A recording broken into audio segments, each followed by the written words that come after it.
খবর নিয়ে আপনাদের সঙ্গে এই মুহূর্তে রয়েছি আমি রিপোর্টার মিলা। চিত্রনায়িকা অপু বিশ্বাস বাচ্চাদেরকে অনেক বেশি ভালোবাসেন, এটা আমরা সকলেই জানি।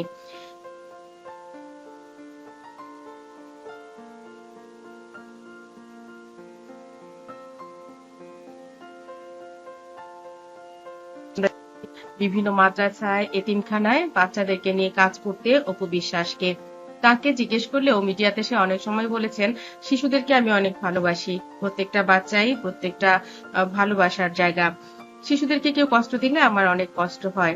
আর তাই তো মিডিয়ায় অপু বিশ্বাসকে জিজ্ঞেস করা হয়েছিল, আপনি তো শিশুদের ভালোবাসেন, আবরাম খান জয়কে আপনি অনেক ভালোবাসেন আমরা জানি, আপনি কি শেহজাদ খান বীরকেও সেরকম ভাবেই ভালোবাসেন? এই কথার উত্তরে শাকিব খান কিছু না বললেও অপু বিশ্বাস কিন্তু জানিয়েছিলেন, সব বাচ্চাই আমার কাছে আমার জয়ের মতো, সবাইকেই আমি জয়ের মতোই ভালোবাসি, সে যেই হোক না কেন।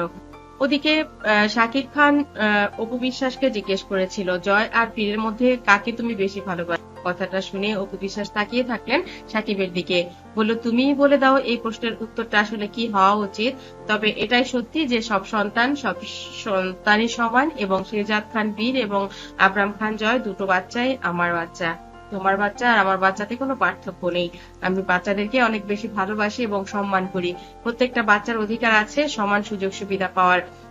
বাচ্চা মানুষ, সে যারই হোক, আমার কাছে তারা ফেরেশতার মতো। আমি কোনো এঞ্জেলকেই পার্থক্য করতে পারি না।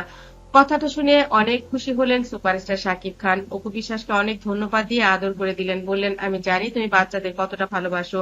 তারপরেও তোমার কাছ থেকে জানতে চেয়েছিলাম বীর এবং জয়ের মধ্যে তোমার পার্থক্য কতটা, কিন্তু তুমি আসলেই কোনো পার্থক্য করতে পারো না।